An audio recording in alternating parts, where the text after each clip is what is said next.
ነዳጁ ስለ ነዳጁ ያለውን ሁኔታ ለህዝቡ ብታብራሪ በምን ጉዳይ ነው እሱ ሊከስሽ የቻለው ወንትድስ ብሎ ሊፈልግሽ የቻለው 8 ሚሊዮን ብር በምን ጉዳይ ነው በምንድን ነው ነዳጁ እስቲ ለኛ ግልጽ አድርገሽ ብትናገር እሺ በመጀመሪያ ነዳጅ እንደምታውቀው እርሻ ነው የምሰራው ባለ ፋብሪካዎች ሲሆኑ ለማሽን ማንቀሳቀሻ ጄኔሬተሩ ወጥቶ ማደያ መቀዳት ስለማይችል ይፈቀድላቸዋል ኮታ አላቸው እርሻ ሲሆን ደግሞ ትልልቅ ማሽኖች እንጠቀማለን ዶዘር እንጠቀማለን ኤክስካቫተር እንጠቀማለን ሎደር እንጠቀማለን ትራክተር አለ ወተር ፓምፕ አለ ጄኔሬተር አለ ምን እንጠቀመው አብዛኛውን እኔ የምሰራው ሪሞት ኤሪያ ነው ከከተማ የወጣ ነው ምንም አይነት መሰረተ ልማት የሌለባቸው ቦታዎች ናቸው የኔ እርሻዎች ያሉበት ማለት ነው የራቀ ነው አፋርን ብትል አሁን የለውም ወደዛ አልሄድም እንጂ ማለት ነው ማለት ኦሮሚያ ክልል አፋር ምናምን ለጊዜው እየሄድኩኝ አይደለም ከሰላሙ አንፃር አፋር በርግጥ የሰላም ችግር ምንም አይነት ችግር የለም ግን በቃ ብዙ ቦታ ብትንትን እንዳልል ብዬ ብዙ ቦታ እየሄድኩኝ አይደለም ኦሮሚያ ክልልም እንደምታውቀው ትንሽ የጸጥታ ችግር ስላለ እየሄድኩ አይደለም ደቡብ ክልል እሄዳለሁ ኦሮሚያ ክልል ማነው ጋምቤላ ክልል እሄዳለሁ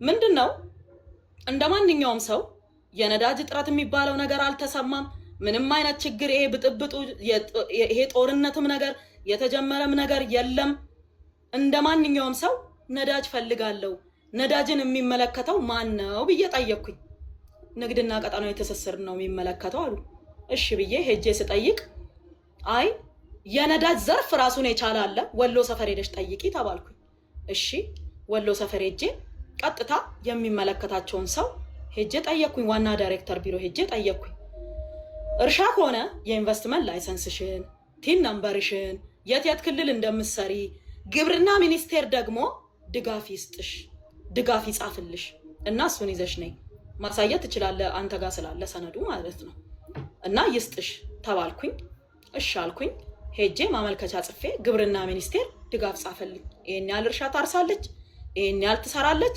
ተብዬ ታረስ ምክንያቱም ለማብራራት ያክል ሰው አንደርስታንድ እንዲያደርግ አንድ ዶዘር በሰዓት 40 ሊትር ነው የሚጠጣው ናፍጣ በቀን 10 ሰዓት ይሰራል ያ ማለት አንድ ዶዘር በቀን 400 ሊትር ይፈልጋል ድፍን 400 ሊትር ናፍጣ ይጠጣል ኤክስካቫተር በሰዓት 40 ሊትር ነው ያ ማለት ስታባዛው 400 ሊትር በቀን ይጠጣል አንድ ኤክስካቫተር ሎደር እስከ 25 ሊትር በሰዓት ይጠጣል በሰዓት ነው ምነግር በቀን 10 ሰዓት ይሰራል ያ ማለት 250 ሊትር በቀን ይፈልጋል ትራክተር በሁለት ቀን አንዴ 300 እስከ 350 ሊትር ይፈልጋል ወተር ፓምፕ እንደዚሁ በየ ወተር ፓምፕ ትልልቆቹ ማለት ነው ፐር ሰከንድ 75 ሊትር ፐር ሰከንድ 100 ሊትር ውሃ የሚያመነጩ ወተር ፓምፖች አሉ እነዛ ወተር ፓምፖች አንዴ ነዳጅ ሲጨመርላቸው 350 400 ሊትር ይጨመርላቸዋል በየ 72 ሰዓቱ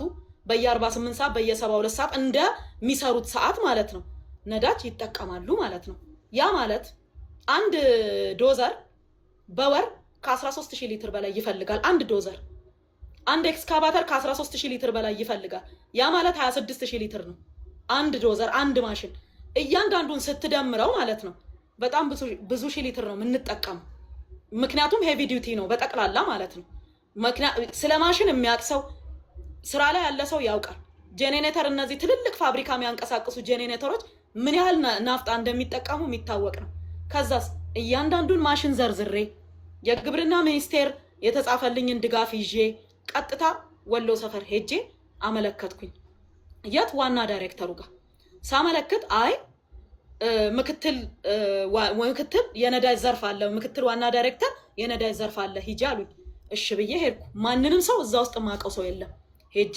ማመልከቻ ጽፌ ሰነዴን አንድ ላይ አደራጅቼ ላይሰንሶቼን አንድ ላይ አድርጌ አቀረብኩኝ አዩ ተነጋገሩ ቁጭ ብለው ኦኬ በወር እስከ 150 ሺህ ሊትር ቢፈቀድላት እንዳጠቃቀሟ ከሆነ ብዙ ስለምትሰራ 150 ሺህ ከነ መኪኖቿ ብዙ መኪና ነው ያለኝ እንደምታውቀው 23 መኪና ነው ያለኝ 23ቱም መኪና ነዳጅ ይጠቀማል ከዶዘሩ ከሎደሩ ከግሬደሩ ውጪ ማለት ነው ከኤክስካቫተሮቹ ውጪ 23 የሚንቀሳቀስ መኪና አለኝ እነሱ ይፈልጋሉ ነዳጅ ስለዛ ይሄ ነገር ይፈቀድላት ተባለና ተፈቀደልኝና ከየት ነው የምትገዢው ሲል ከኖክ ተባለ ሄጄ ለኖክ ደብዳቤውን ሰጠው። ኖኮች ከኔ ጋር ውል ተፈራረሙ ማለት ነው።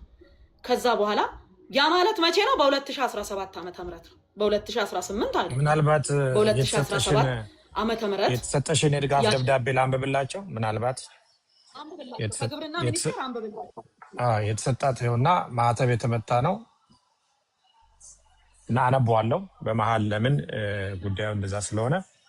የመዝገብ ቁጥር ይላል። የመዝገብ ቁጥር 1176 ህዝባር 86 የሚል ነገር አለ። ቀን በ12/01/18 የተጻፈ ነው። ግብርና ሚኒስቴር አይደለም። የግብርናው ነው።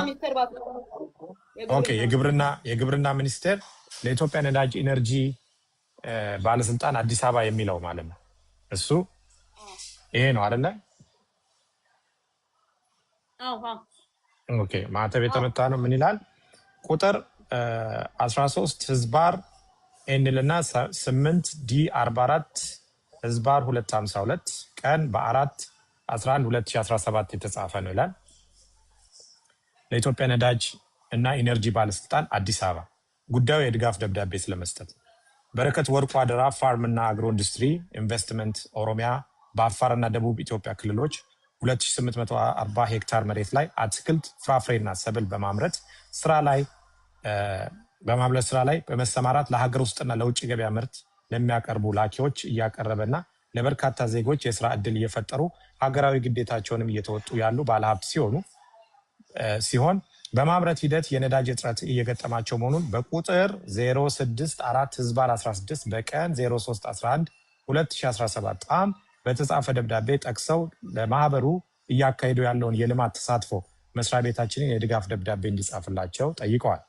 በመሆኑም ባለሀብቷ ለዘመናዊ የግብርና ቴክኖሎጂ በመጠቀም ሰፊ በማምረት ለሀገር ውስጥና ለውጭ ገበያ ለሚልኩ ላኪዎች የአትክልትና የፍራፍሬ ምርት ከማሳ በጥራት በአይነት በመጠን በከፍተኛ ደረጃ ለገበያ በማቅረብ የዋጋ ማረጋጋት ባሻገር ለአካባቢው አርሶ አደር በኢንቨስትመንት ለተሰማሩ ባለሀብቶች ሞዴል በመሆን ያላቸውን የእውቀትና ልምድ በማካፈል እጅግ ከፍተኛ አስተዋጽኦ እያበረከቱ ይገኛሉ። ስለሆነም ባለሀብቷ የሚያጋጥማቸውን የነዳጅ እጥረት ቢፈታላቸው ለዘርፉ መሻሻል ከፍተኛ አስተዋጽኦ እንደሚያበረክቱ የታመነበት በመሆኑ በእናንተ በኩል አስፈላጊውን የድጋፍና ትብብር እንዳይለያቸው እየጠየቅን ይህንን የድጋፍ ደብዳቤ የጻፍንላቸው መሆኑን እንገልጻለን ይልና ከሰላምታ ጋር ሶፊያ ካሳ ዶክተር የኢንቨስትመንት ዘርፍ ሚኒስትር ዴታ ነው የሚለው። ማዕተብ አለው። ማዕተቡ የኢትዮጵያ ፌዴራላዊ ዲሞክራሲያዊ ሪፐብሊክ ግብርና ሚኒስቴር ይላል። ከፊርማ ጋር ተቀምጧል ማለት ነው። ኦኬ ይሄ ድጋፍ ደብዳቤ ተጽፎልኝ ይዤ ቀርቤ ተፈቀደልኝ። ሄጅና ከኖክ ጋር ውል ፈጽሚ ተባልኩኝ። እሺ አልኩና ሄጄ ኖክ ውል ገባው። ውሉም አለ አንተ ጋር ውል ተፈራረምን ከኖክ ጋር። ገንዘብ ቅድሚያ ነው የምከፍለው። አንዳንድ ሰው በዱቤ ይወስዳል፣ አንዳንድ ሰው በጋራንቲ ከባንክ ጋራንቲ አምጥቶ ይወስዳል። እኔ ግን በካሽ ነው ምገዛቸው። ዘይትም ገዛለው፣ ዘይት ገዛለው፣ ግሪስ ገዛለው እና ናፍጣም ወስዳለው ከነሱ ማለት ነው። ከዛ ምን ተፈጠረ? በ2018 ከገባ በኋላ ማለት የወሰርኩት ነዳጅ እንግዲህ 400 ምናምን ሺህ ሊትር ናፍጣ ወስዳለች ነው የሚለው። እኔ አልወሰርኩም እሱን ነዳጅ።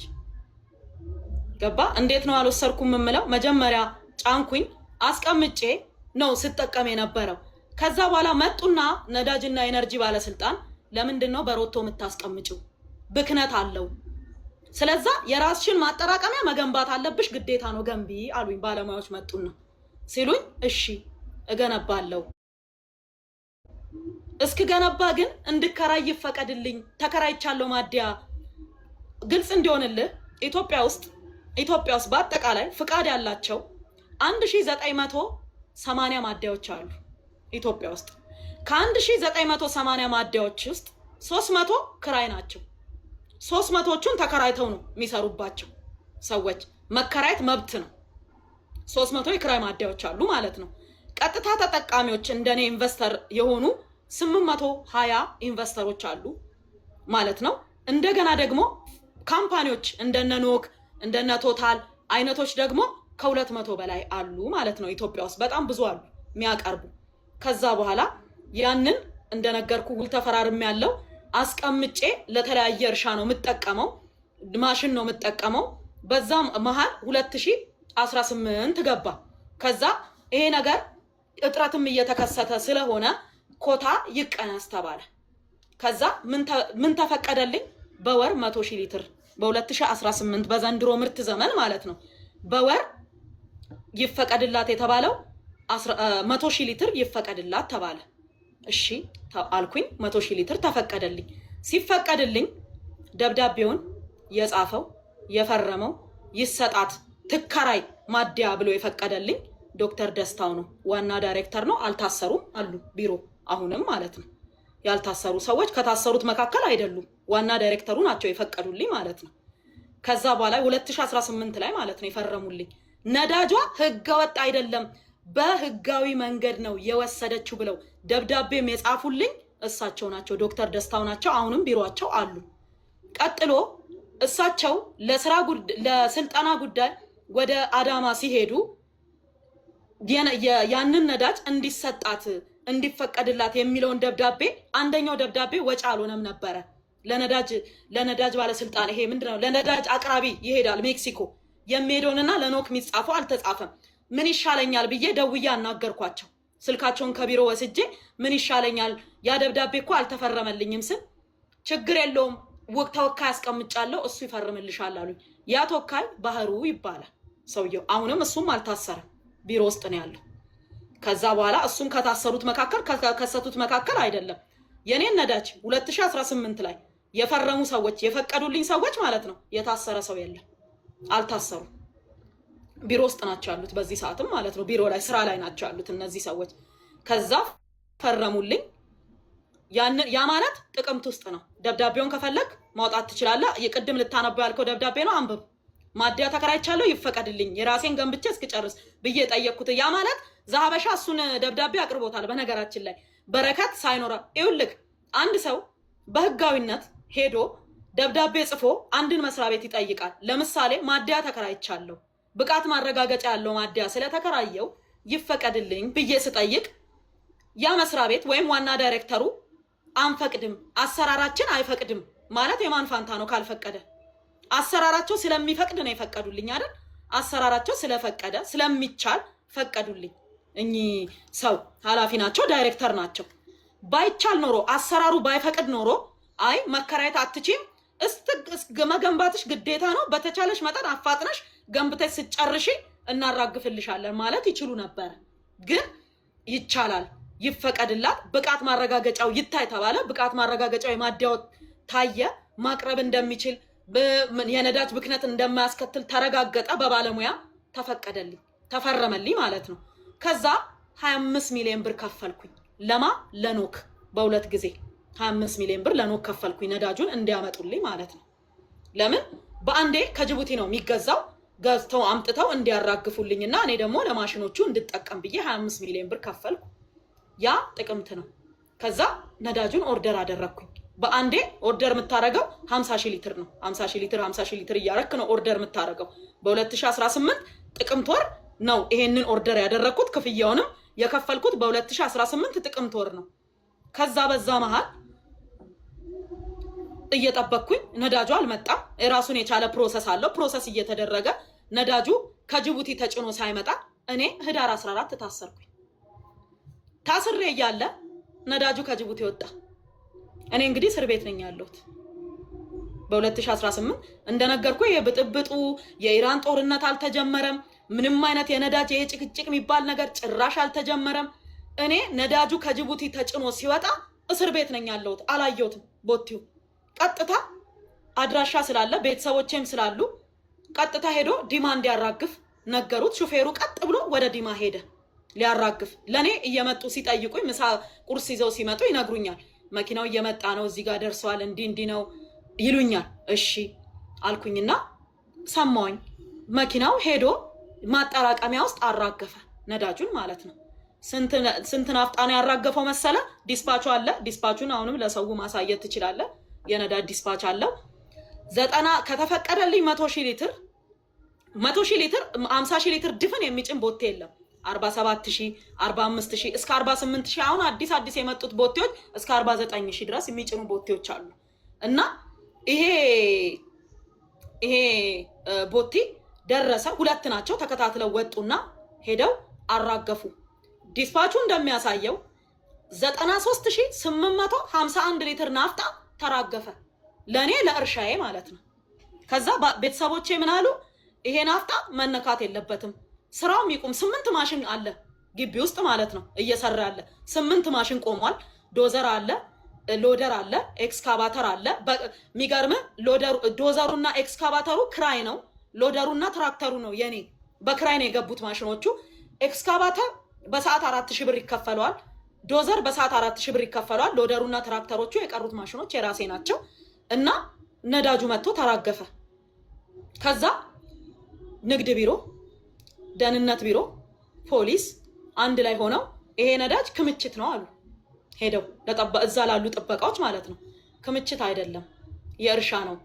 ምክንያቱም በረከት እስር ላይ ስላለች ነዳጁን መጠቀም ስለማትችል ቤተሰቦቿ እንዳይነካ፣ ማንም ሰው እንዳይቀዳ፣ ለማሽኖቹም እንዳይሰጥ፣ በዛ መሀል ስርቆት ሊፈጠር ይችላል ብሎ ስላሉ ቤተሰቦቿ እንዳይነካ ተብሏል ነዳጁ አሏቸው። እንደዛ የሚባል ነገር የለም፣ እንደዛ የሚባል ነገር የለም አሉና ሰበሩት ዲፖን። አንድ ላይ ፍርድ ቤት የዲማ ወረዳ ከፍተኛ ፍርድ ቤት አቅርበው ነዳጁን እንድንወርስ ብለው ጠይቀው ነዳጁን ወረሱት። ዲስፓቹ ህገወጥ ነው አሉ። አስብ፣ የነዳጅና ኤነርጂ ባለስልጣን ዋና ዳይሬክተር ጽፎልኛል፣ ግብርና ሚኒስቴር ጽፎልኛል። ገንዘቡን ለኖክ ራሴ ነኝ 25 ሚሊዮኑን ራሴ ነኝ ያስገባሁት፣ ከኔ አካውንት ነው ለኖክ የገባው ገንዘቡ። እያንዳንዱ ነገር ህጋዊና ህጋዊ ነው። ዲስፓቹ ከጅቡቲ ተቆርጦ የመጣ ዲስፓች ነው። ህገወጥ ይሁን ህጋዊ ይሁን መጠየቅ ያለበት ኖክ ነው።